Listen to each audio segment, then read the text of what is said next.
How do you get to yes if the other side says no? I mean, what if they're not interested in negotiation? What if they're not interested in cooperation?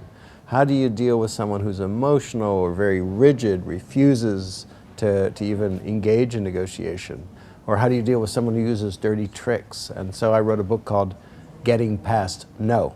The main messages there were, again, like judo or jiu-jitsu, instead of attacking the other side, you step to the other person's side so that you can jointly attack the problem.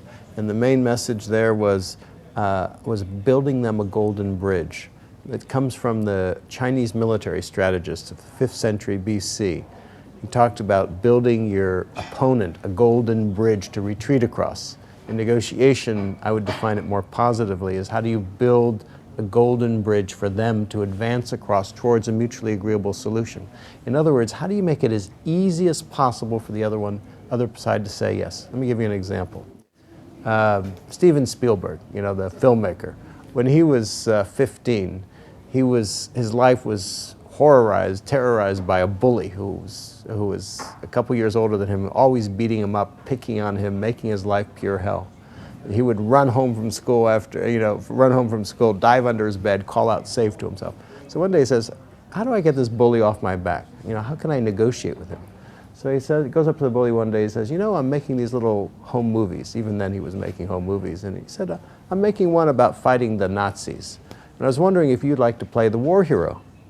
Well, the bully at first laughs in his face, but a couple days later he comes back and kind of grudgingly says, okay.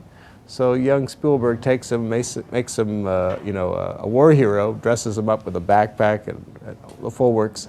In the movie, he says after that movie, that little home movie, that bully became his best friend. His best friend in high school was the bully. How did he transform a bully into a best friend? How did he negotiate? He built him a golden bridge. He made it attractive for him to do what he wanted him to do. How? By putting himself in his shoes, understanding, why does a bully bully? What's the underlying motivation? What's the underlying interest? What is a bully bully? They want recognition, they want power, they want control. So he thought, what do I have in my control, in my resources, that I can do? Well, I can make him a war hero in my movie.